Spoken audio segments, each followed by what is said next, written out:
What if one man's ambition could end a republic and create an empire? His name was Julius Caesar. He was born in 100 BC into a noble Roman family, but his father's political enemies made sure that young Caesar grew up believing he was a nobody. So he turned to the only thing that could make him famous, the military. And he knew that to succeed there, he had to be brilliant, cunning, and ruthless. And he was. As general, he conquered Gaul, bringing vast riches and glory to Rome. He was so successful, in fact, that when he crossed the Rubicon River in 49 BC, he was effectively at war with his rivals, Pompey and Crassus. And Caesar knew that to win, he had to take control of Rome itself. So he marched on the city with his army, forcing the elite Roman Senate to flee. But Caesar didn't stop there. He took control of the government as dictator, and now, as both ruler and general, he could crush his enemies and secure his power. He introduced sweeping reforms, granting citizenship to non-Romans, coining new currency, and building new roads. In just 5 years, he made himself the most powerful Roman statesman in history. But as he gained more power, he made more enemies. And these weren't just common folk.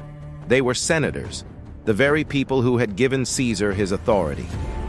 You see, senators feared Caesar would become king, ending the Roman Republic and making himself emperor. Now, it wasn't that they opposed Caesar's reforms or his military victories. They simply couldn't accept a leader who wasn't one of them, a leader who didn't share their bloodlines or their values. So as Caesar prepared to leave Rome and finish the war with Pompey, they decided to act. On the Ides of March, 44 BC, a group of senators led by Cassius and Brutus confronted Caesar in the Senate and stabbed him to death. It was the most shocking political assassination in history.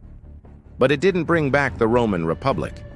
You see, Caesar had named his heir Octavian, and he left the bulk of his power in the hands of Mark Antony, who became the first triumvir of the Roman Empire.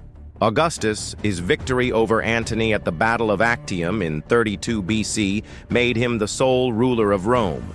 And with that, the Roman Republic ended and the era of the Roman Empire began.